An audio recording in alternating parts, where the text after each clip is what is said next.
Hello மக்களே, welcome to யாமஸ் kitchen. இன்றைக்கி நம்ம சூப்பரான புதினா கொத்தமல்லி சாதம் எப்படி பண்ணுறது தான் பார்க்க போகிறோம். தேவையான பொருட்கள் பார்த்துடலாம். ஃபஸ்ட்டு நம்ம ஒரு கப் பாஸ்மதி அரிசியை நல்லா வாஷ் பண்ணி 1/2 அன் ஹவர் தண்ணியில் ஊற வச்சுருங்க. இதுக்கு தேவையான பொருட்கள் 2 கிராம்பு, 1/2 டீஸ்பூன் சோம்பு, 1/2 டீஸ்பூன் சீரகம், ஒரு துண்டு பட்டை, ஒரு பிரிஞ்சி இலை, 2 மீடியம் சைஸ் ஆனியனை நீளமாக ஸ்லைஸ் பண்ணி எடுத்துக்கோங்க. ஒரு தக்காளி அதே போல் ஸ்லைஸ் பண்ணி எடுத்துக்கோங்க. 2 பச்சை மிளகா, ஒரு கையளவுக்கு புதினா, ஒரு கையளவுக்கு கொத்தமல்லி, ஒரு கொத்து கருவேப்பிலை இலை, 1 டீஸ்பூன் இஞ்சி பூண்டு பேஸ்ட், 1 டேபிள் ஸ்பூன் தயிர் அண்ட் மசாலா பொருட்கள் தேவைப்படும். 2 டீஸ்பூன் உப்பு, 1/2 டீஸ்பூன் மஞ்சள் பொடி, 1 teaspoon red chilli powder, 1 teaspoon தனியா பொடி அண்ட் 1 டீஸ்பூன் கரம் மசாலா. இப்போ நம்ம ஃபஸ்ட்டு ஸ்டெப்பாக ஒரு மிக்ஸி ஜாரில் நம்ம எடுத்து வச்சுருக்க பச்சை மிளகா, கொத்தமல்லி, புதினா சேர்த்து ஒரு 1/2 கிளாஸ் தண்ணி விட்டு நல்லா ஃபைன் பேஸ்ட்டாக அரைச்சி எடுத்துக்கணும்.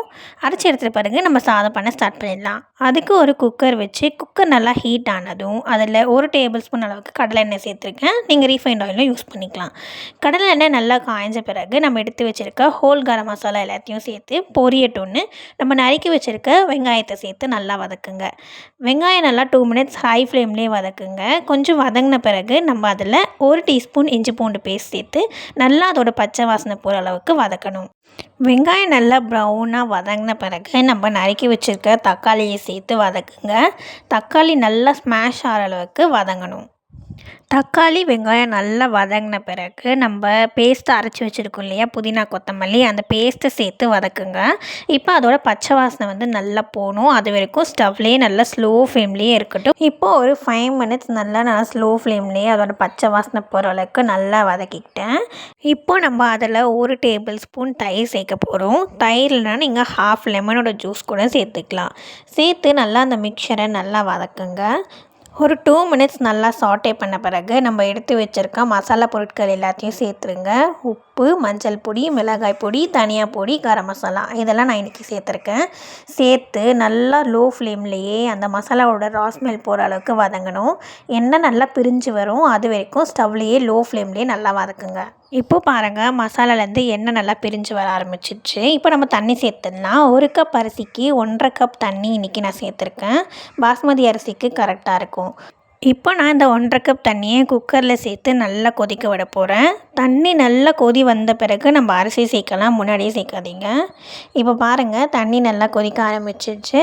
இப்போ நம்ம அரிசி 1/2 அன் ஹவர் ஊற வச்சுருந்தோம் இல்லையா, அதை தண்ணி நல்லா வடிச்சிட்டு குக்கரில் சேர்த்துக்கோங்க. ஏன்னா அதில் தண்ணியோடு சேர்த்திங்கன்னா தண்ணி அதிகமாகி ரைஸ் குழ குழன்னு ஆகிடும். ஸோ தண்ணி நல்லா இருத்துட்டு நம்ம குக்கரில் ஆட் பண்ணிக்கலாம். இப்போ அரிசி சேர்த்த பிறகு ஒரு கிளறிட்டு அதில் 1 டீஸ்பூன் நெய் சேர்த்துக்கோங்க. நெய்யோட ஃப்ளேவர் பிடிக்காதவங்க இதை அவாய்ட் பண்ணிடலாம், பிரச்சனை இல்லை. நெய் சேர்த்து கிளறிட்டு குக்கரை மூடி போட்டு கரெக்டாக ஒரு விசில் லோ ஃப்ளேம்லேயே வச்சு ஒரு விசில் வந்தோடனே 5 மினிட்ஸ் லோ ஃப்ளேம்லேயே வச்சு ஸ்டவ் ஆஃப் பண்ணிவிடுங்க.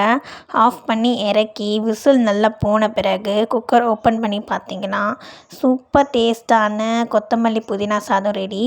டேஸ்ட்டு சூப்பராக இருக்கும். கண்டிப்பாக ட்ரை பண்ணி பாருங்கள். அரிசி நல்லா உதிரியாக வந்திருக்கு.